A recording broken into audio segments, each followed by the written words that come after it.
Welcome to Signs of the Times. I'm Dr. Willard Register, and Dr. Noyes is with us still again and will be for the next 3 weeks.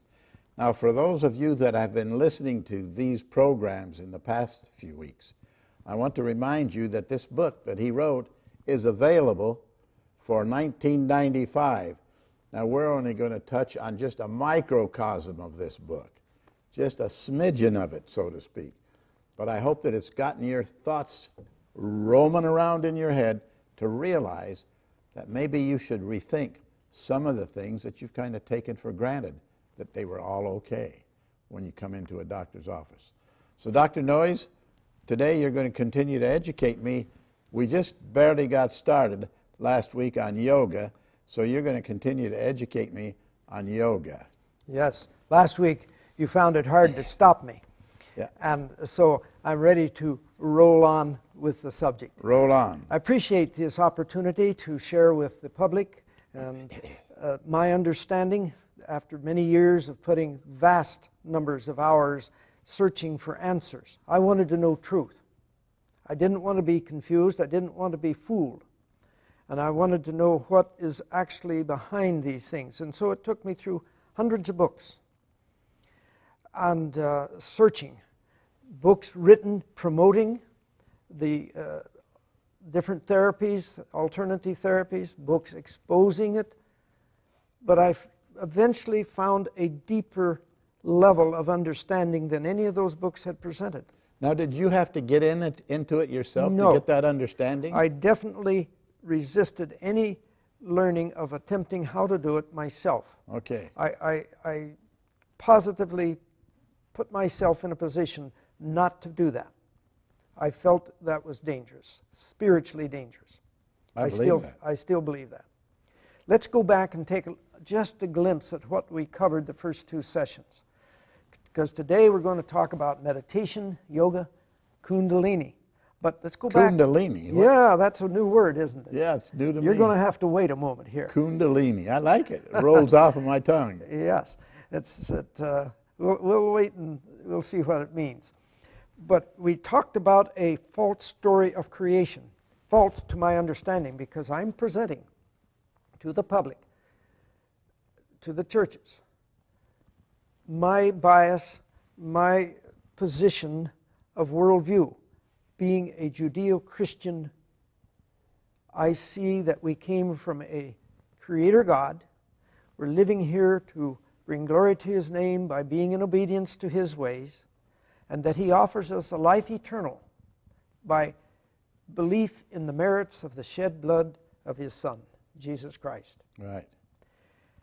The other worldview says we have come from a blending of an energy that balanced just right.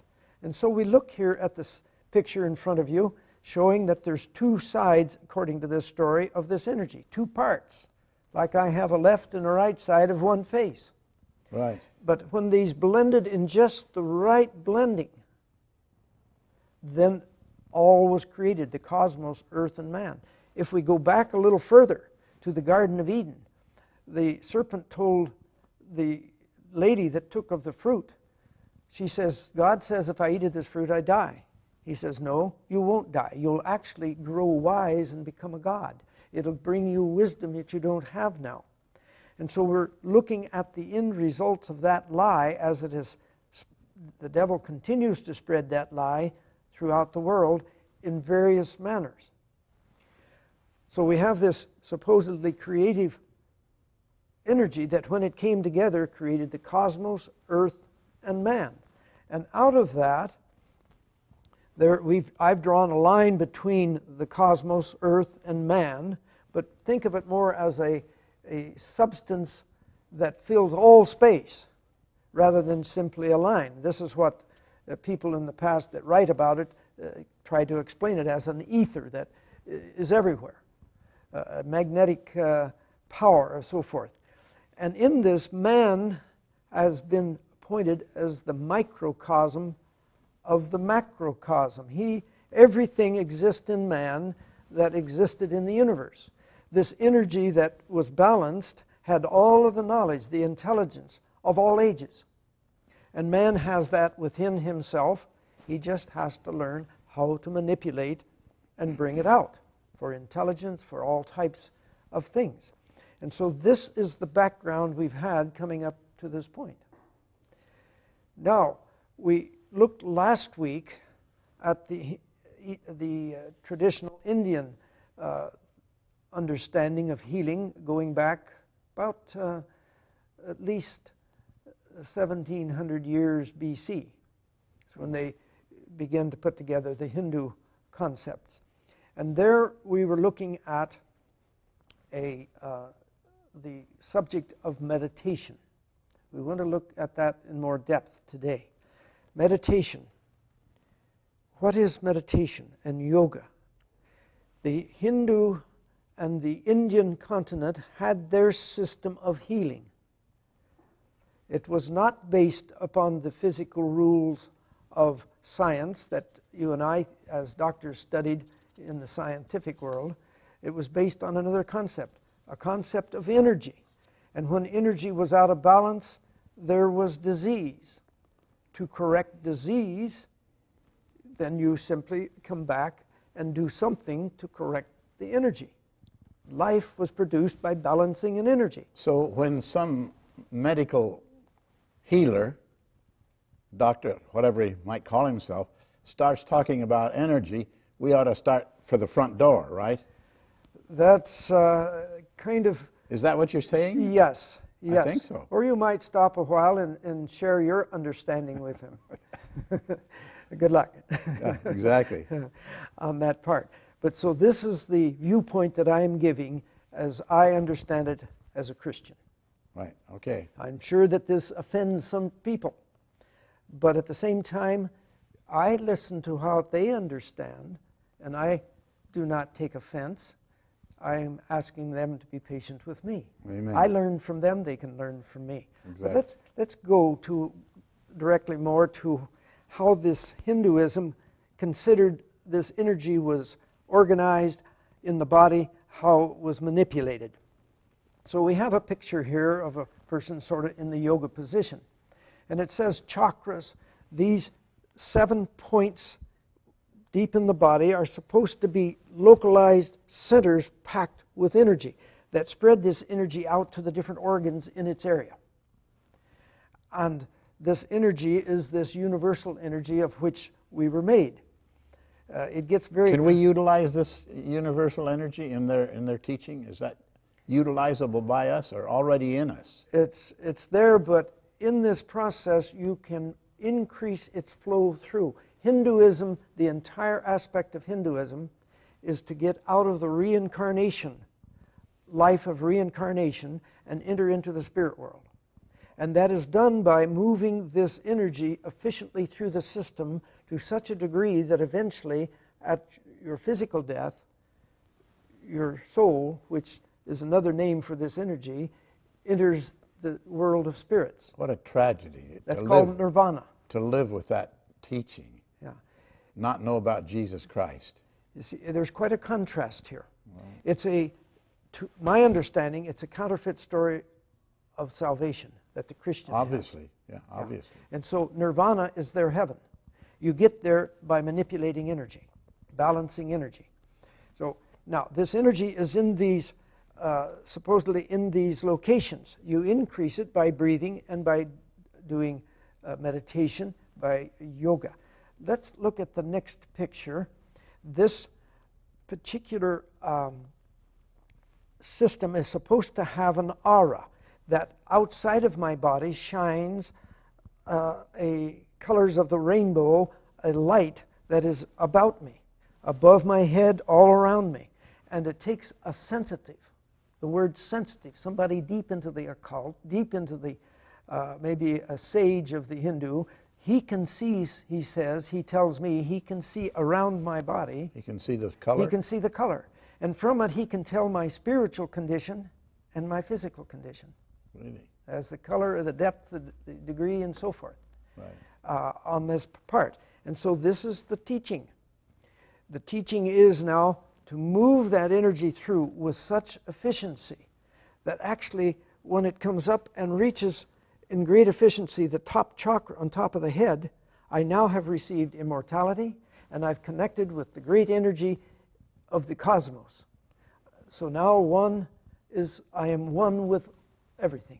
Now this person is way into this. Can he tell you if you're saved or not by looking at the color? Is it here or is it here? It'll be all around them. They can tell the degree of advancement in your spiritual. Of your sanctification Now, in their program. Remember, in Chinese and in Indian lore, there's no difference between the physical and the spiritual. They're one and the same. So that what we're dealing with here, if I am,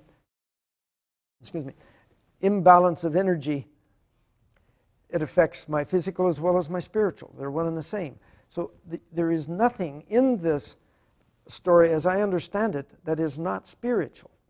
I see. So it's all everything is involved in wax. Spirituality. Yeah, the Hindu style of spirituality, the Chinese Qi, and it's Taoism. Right. So these are the same. Now I see by your titles here, though, you say yoga exercises. I'm still looking for the exercises. You're wanting me to go a little further here. All right, let's see. But here we've talked about where we now bring this divinity within self, because the pantheism says you have divinity within. You are God. You bring it up into its higher level. Let's look first at the variety of methods by which in Hinduism this energy is manipulated to bring it into this high level that I've just illustrated. We deal with meditation as primary everything. Nothing else is of any value without meditation. Meditation isn't just sitting there and thinking. It's a little deeper than that. We'll get to that in a moment. But yoga and yoga exercises are a component part of it. Diet, and we're not going to be dealing with the diet, but they have multiple things in diet. Herbs, mineral substances. You as a doctor remember that you were taught that once upon a time mercury was used for everything. Oh yeah. This is where it came from. Okay. Mercury was a part of this usage. Now we find out it's deadly. Yes. Herbs and mineral substances, massage, the essential oils came out of this concept. Really? Aromatherapy, which is so popular among the young ladies, came out of Hinduism. The cleansing routine, the autotoxicity, so forth, which is so popular around today. The only origin I can find in all of science is out of Hinduism. All right, let's look at meditation. Meditation is our concern here at this point. Meditation has two meanings. In the Christian concept and most secular concept, we will be thinking, strongly thinking in our mind. We'll be in the Christian concept, maybe in prayer, maybe otherwise. We're wanting to connect with the God of the heavens. In the Eastern concept of meditation, it's emptying the mind. Yeah, emptying, working towards silence. Bringing it down to where you don't control it. Some other power can control. Right. And you do that by four basic things. Muscle relaxation, powerful influence. By deep breath, paying attention to breathing. Of all things, breathing. Taking the mind and trying to put it at rest. And asanas, yogic positions, physical positions. Those are the four basics. And as we go from there, we need to give consideration to dealing with disease. Now, what's that word at the top of your screen there? Ayurvedic concept. Disease Ayurveda is the result of an imbalance of energy, and the basis of all treatments, as we mentioned, in the Ayurveda system is the balancing of these energies that they tell us are within us. Here we show this picture of balancing them with the scales. Here we put the yin-yang into the Hinduism. Now, if I go to a doctor that deals with this kind of medicine, and he says, I've got to balance the energy, what's he going to do for me, to me, or with me? Well, there's a great variety of techniques. But the balancing, meditation, we looked at those different things here. Right. Yoga, diet, herbs, mineral substances, massage, aromatherapy, cleansing. This comes out of Hinduism. We go over to Chinese, they have some additional ones. So let's... But these are ways to rebalance me. Yes. That you just named, okay. So we want to give consideration here to the basics of meditation. We've talked about that. meditation, the body relaxation, the deep breathing, the passivity of mind, and a position. Eventually that brings us to the neutral zone where it's possible for another power to take control. And he does. Yes, yes. And let's take a look now at this Kundalini. There's the word, Kundalini. Yes. Okay. What does it mean? It means serpent power. Serpent power. We're supposedly have built into our basic chakra at the bottom, everybody, a Kundalini power, a serpent power. And this serpent power can only be initiated, moved forward by yoga exercises. And when it brings this power up through the chakras, attempting to reach the power in full force at the top chakra, then we have connection with that universal cosmos energy. We have immortality. We have this enlightenment experience. The great light may show in our mind and so forth. And all meditation has as its basis the muscle relaxation, the rhythmic breathing, or some attention to the breath, attempting to still the mind, and the position of comfort, or the asanas, which are these positions. And the object in this is to move energy. That's the whole goal. Really? Yes. So that's what yoga is all about, is moving? It's moving energy, and primarily you'll notice that many of these yoga stretching, moving, they're snake-like in their appearance. And it's to move the Kundalini, a snake, the serpent, to move it toward the top. You see the picture here in front of you. Right.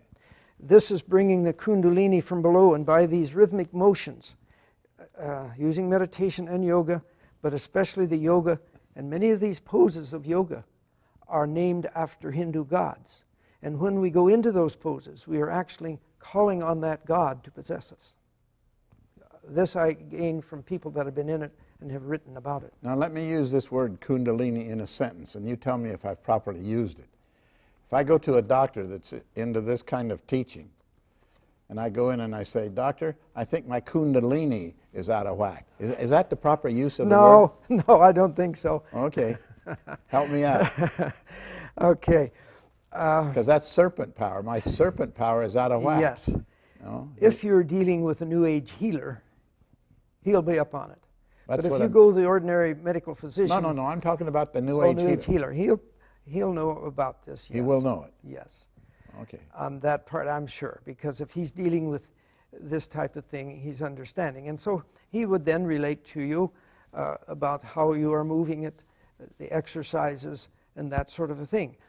It's a method by which we are wanting to make contact with the spirit world. The great god of Hinduism is called Brahman. Right. And this is the way they attempt to contact and become a part of Brahman. And that Brahman actually is a name for that universal energy. Okay. That is the God. That's everything. And that's why we spend enough time those different names, because you'll get fooled as you read literature. You'll come into where they will show you different types of names, and what you're really dealing with is that same energy, but under a name that you don't think of it as that. One of the things that's interesting, I have a little book here called Meditation as Medicine. The doctor that wrote this book was a researcher in this. He's a Hindu, a Sikh actually, and he's done at Harvard University, been involved in a lot of research in yoga, meditation. And so he calls meditation as medicine. His method of meditation, he figures, is more powerful than anybody else's. And what was so interesting here to people, he says, during my meditation, though my fear has resurfaced, maybe my meditative mental state, which is analogous to a hypnotic state. He's telling us on this sentence. The self-hypnosis. Yes, that this meditation, when you have reached the meditation state that you're looking for, the passivity of mind, you've altered your consciousness to the point you are in a hypnotic state, according to this expert in the field of meditation. Okay. Very, very important concept to realize what we're doing when we go for the Eastern meditation. This is far more than most people realize. I'm impressed you say he's taught at Harvard? He did research with, there was a doctor at Harvard, a doctor that was in the research of transcendental meditation, Dr. Herbert Benson. And this man, a Sikh, assisted him in his research on meditation. Now, meditation can profoundly change my physiology. Going into a bit of meditation, it can drop by 20% the consumption of oxygen in my body right away. I mean, profound physiological changes can occur. Really? Make no mistake, there is power behind these. But whose power? Right. That's the concern the Christian has. So it'll drop my blood pressure too? It drops blood pressure. It can deal with some of these disorders of the immune system. So Dr. Noyes, if it works, Why isn't not? it okay? All right, you brought up, in 20 years of sharing this with people, the only thing I've been a hit with is it works, so that proves it's correct and it's of God. Yeah, exactly. Yeah. And that's what I want you to It does spread. work, Yeah, the devil does work. but it also might cost us our eternal life, Exactly. as my understanding. Right. That's the important part. That's- Whose power do we choose to honor? Yes. Whose power do we choose to heal ourselves, Okay. to be healed? And in so doing, it gives honor to the usurper. Exactly. Now, the cobra, there's a position. Remember, I mentioned that these positions are relevant to the serpent power. Have the salutation to the sun here, which is done all around the world.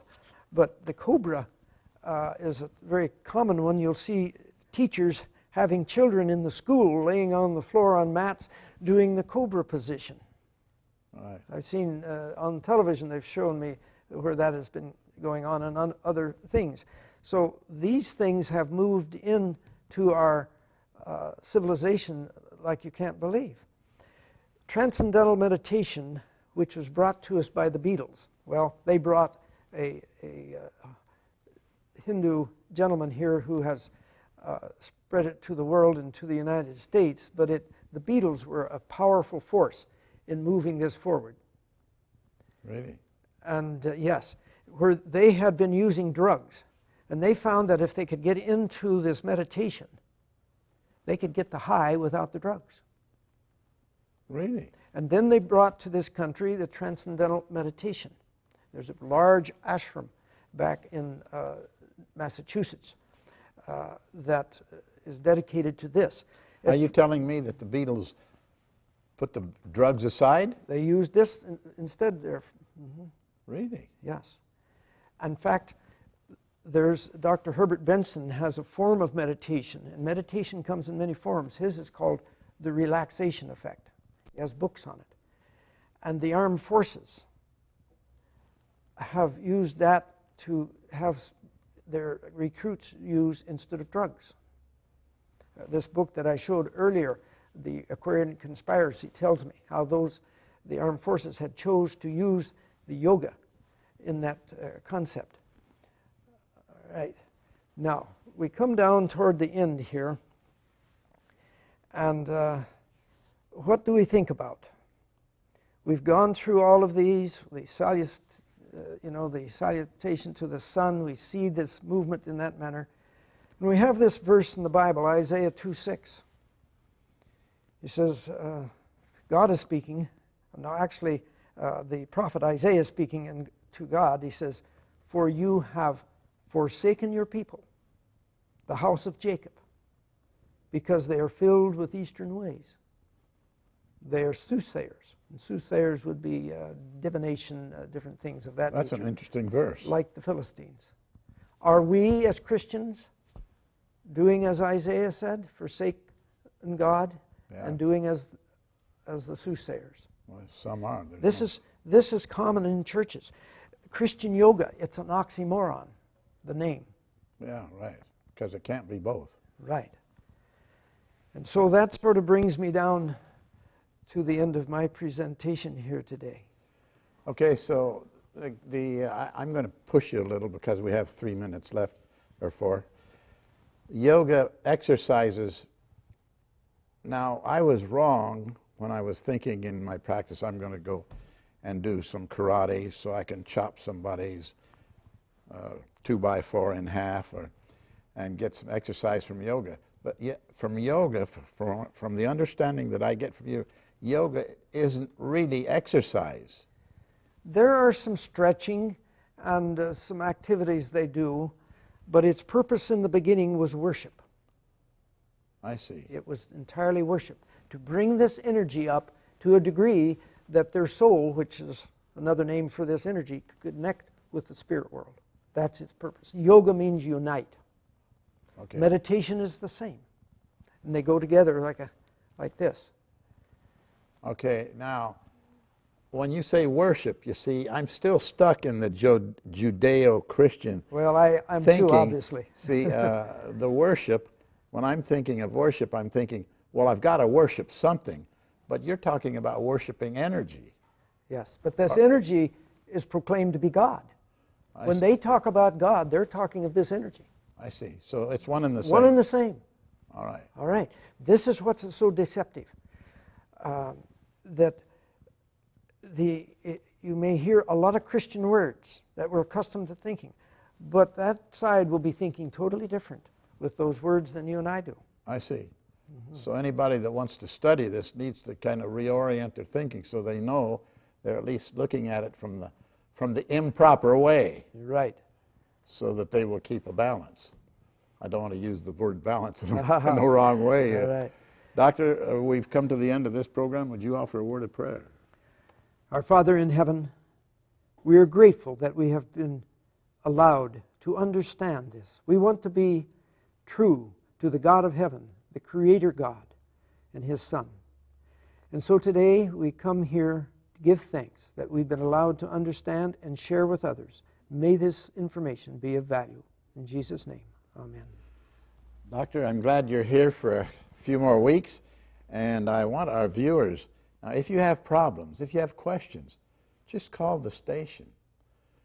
We'll try to call you back. In fact, I will call you back if you'll call me. So keep viewing for the next 3 weeks. We're going to continue this message. Thank you very much for viewing us. We'll see you next week.